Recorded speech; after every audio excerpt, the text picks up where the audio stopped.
બગસરામાં વૈષ્ણવજનની હજારોની જન્મદિને મહાપ્રસાદ, વિશાળ શોભાયાત્રા અને 56 ભોગના અલૌકિક ઉત્સવ। બગસરા શહેરમાં સવિતાબેન શાંતિલાલ કેસરિયા મેમોરિયલ ટ્રસ્ટ દ્વારા અદ્યતન હવેલીનું નવનિર્માણ કરી અર્પણ કરવામાં આવ્યું છે। પરમ મિત્ર અને અઘરા કામને સઘળા કરનાર કાયમી સાથીદાર કાળુભાઈ કેસરિયા પરિવાર દ્વારા અથાગ પરિશ્રમ દ્વારા હવેલીનું નવનિર્માણ કરી સમાજને વૈષ્ણવજનને અર્પણ કરી છે।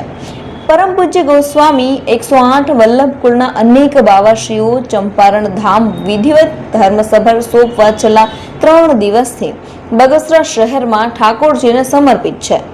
વૈષ્ણવજનની હજારોની જન્મદિને મહાપ્રસાદ, વિશાળ શોભાયાત્રા, 56 ભોગના અલૌકિક ઉત્સવ, શ્રીનાથજીની ઝાંખી અને દર્શનનો લાભ આપી રહ્યા છે।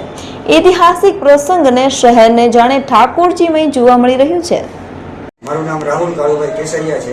આજ રોજ અમે અમારા માતુશ્રીના નામથી ગૌરવપૂર્ણ સવિતાબેન શાંતિલાલ કેસરિયાના મેમોરિયલ ટ્રસ્ટના નામે દાદીમાને મેમોરિયલ ટ્રસ્ટના નામે ચંપારણ ધામ ગોવર્ધનનાથજીની હવેલીનું નૂતન નંદાલયનું વાસ્તુ પૂજન કરેલ છે। જે આજથી 8 વર્ષ પહેલાં અમે હવેલી બનાવેલી હતી, ત્યાર પછી તેની જગ્યા નવી લીધી, તેનું બાંધકામ આજથી 7-8 મહિના પહેલાં ચાલુ કરેલું હતું। તેનું આજે અમે પાટોત્સવ કર્યો છે અને બધા બાવાશ્રી, બધા વલ્લભકુળના બાળકો પધારેલા હતા।